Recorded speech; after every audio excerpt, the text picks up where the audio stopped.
प्रणाम सभी योग साधकों को। मैं कृष्णा योगी एक बार पुनः अपने YouTube चैनल योगाचार्य कृष्णा योगी पहाड़ी पर एक नई वीडियो के साथ। जो मेरा आज का टॉपिक है वह है किडनी रोग पर आधारित। तो किस प्रकार से हम किडनी रोग में आसन प्राणायाम के द्वारा इस बीमारी को ठीक रख सकते हैं। तो जो गुर्दा रोग है या किडनी रोग है वो अक्सर दूषित जल पीने से या दूषित भोजन करने से या नेफ्रॉन्स के टूटने के कारण इस प्रकार की जो समस्याएं होती हैं वो उत्पन्न हो जाती हैं। तो नेफ्रॉन के टूटने के कारण जो है जो अपशिष्ट पदार्थ हैं वो किडनी से बाहर नहीं निकल पाते हैं। इस कारण से किडनी संबंधी जो है समस्याएं उत्पन्न हो जाती हैं।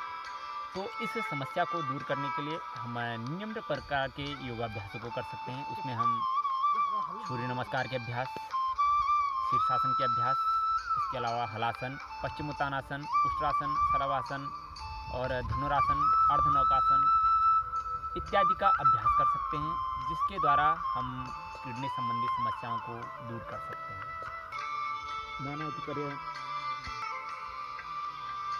तो जब कभी भी कमर दर्द संबंधी शिकायत हो, कमर के पीछे दर्द महसूस हो, तो ज़रूर इसकी जांच करा लेनी चाहिए कि कहीं किडनी संबंधी कोई समस्या उत्पन्न तो नहीं हो रही है। इसके अलावा इसके और लक्षण जो हैं आँखों के नीचे सूजन, इसके अलावा जो पैर के पंजे हैं इनमें भी अक्सर सूजन देखा जा सकता है इस रोग में। तो कुछ इसमें हम प्राणायाम भी कर सकते हैं। प्राणायाम में नाड़ी शोधन प्राणायाम, उज्जाई प्राणायाम, इसके अलावा भ्रामरी प्राणायाम, ओम प्राणायाम इत्यादि का अभ्यास कर सकते हैं।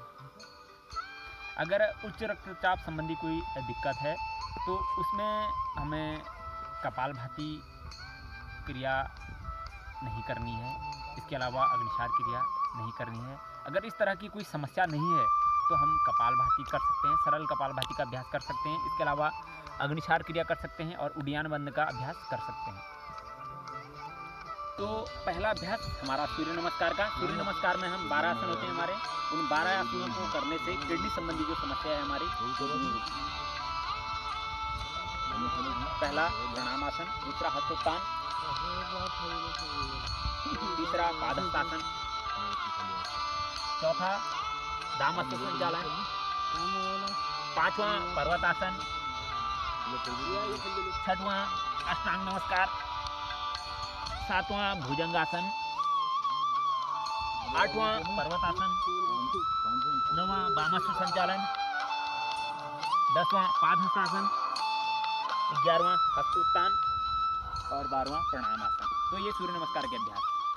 तो आसनों में हम सर्वप्रथम पश्चिमोत्तानासन का अभ्यास करेंगे। पश्चिमोत्तानासन के लिए हम दंडासन की स्थिति में बैठ जाएंगे, दोनों पाँवों को सीधा फैलाकर इस तरीके से, और पूरे शरीर को ऊपर की ओर खींचते हुए सांस छोड़ते हुए आगे की ओर झुकने का प्रयास करेंगे और माथे को घुटने से लगाने का प्रयास करेंगे। इस तरीके से पश्चिमोत्तानासन का अभ्यास, इससे हमारी जो किडनी संबंधी समस्या है वो दूर होगी। इसके अलावा पेट संबंधी जो समस्याएं हैं, उदर संबंधी समस्याएं हैं, वो समस्याएं भी इस आसन से दूर होंगी। जो हमारा अगला आसन है वो है शीर्षासन समूह के आसन कर सकते हैं, सर्वांगासन कर सकते हैं, हलासन कर सकते हैं। शीर्षासन के लिए इस तरीके से पोजीशन बनाएंगे और पूरे शरीर को ऊपर की ओर खींचते हुए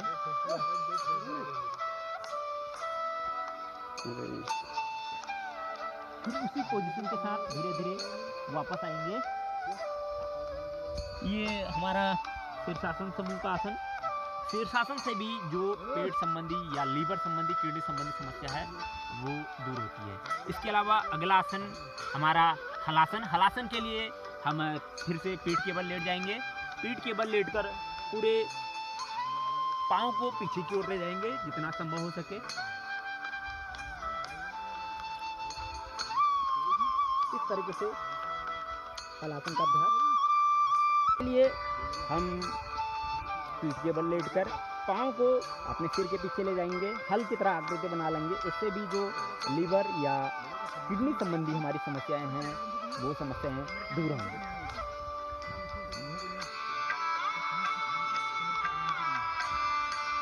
इसके अलावा अगला आसन सर्वांगासन।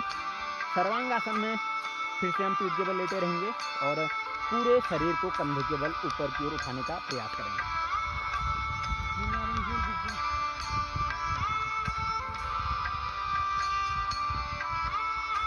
फिर धीरे धीरे उसी पोजीशन के साथ नीचे की ओर जाएंगे।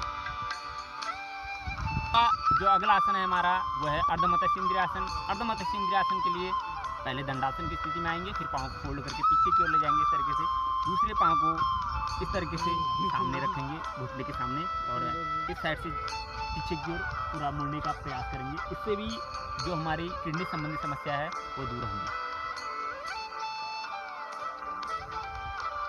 इसके बाद जो हमारा अगला आसन है वह है भुजंगासन का अभ्यास। भुजंगासन में पेट के बल लेट जाएंगे इस तरीके से और दोनों हाथों को छाती के अगल बगल रखेंगे और इस तरीके से अपने धड़ को अपनी नाभि के ऊपर उठाने का प्रयास करेंगे।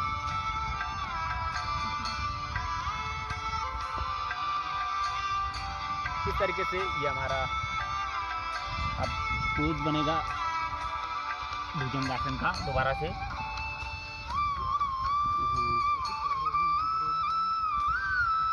इसके अलावा हमारा अगला अभ्यास शलभासन का। शलभासन के लिए दोनों हाथों को जंघों के नीचे रख लेंगे, पाँव को इस तरीके से ऊपर उठाने का प्रयास करेंगे। इससे भी जो किडनी संबंधी समस्या है हमारी वो दूर होगी।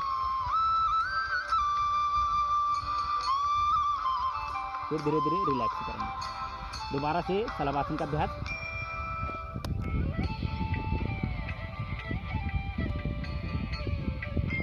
इस तरीके से रिलैक्स।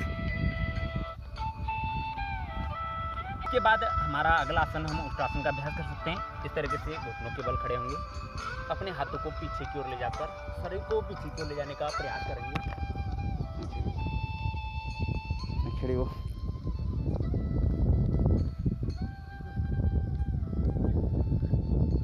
इस तरीके से उत्तरासन का अभ्यास करेंगे।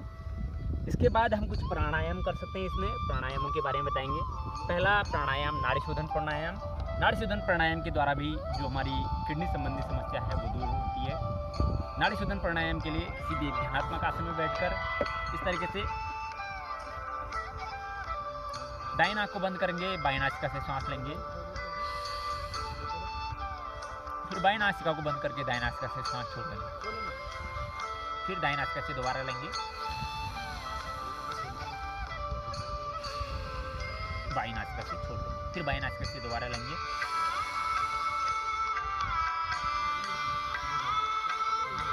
दाईं नासिका से छोड़ देंगे। तो यह हमारा नाड़ी शोधन प्राणायाम है, अनुलोम विलोम प्राणायाम। इसके बाद इसके अलावा हम अभ्यास कर सकते हैं उसमें उज्जाई प्राणायाम का। उज्जाई प्राणायाम में गले को टाइट करते हुए घर्षण के साथ सांस लेते हुए आवाज़ करनी है। इससे भी जो हमारी किडनी संबंधी समस्या है वो दूर होंगी।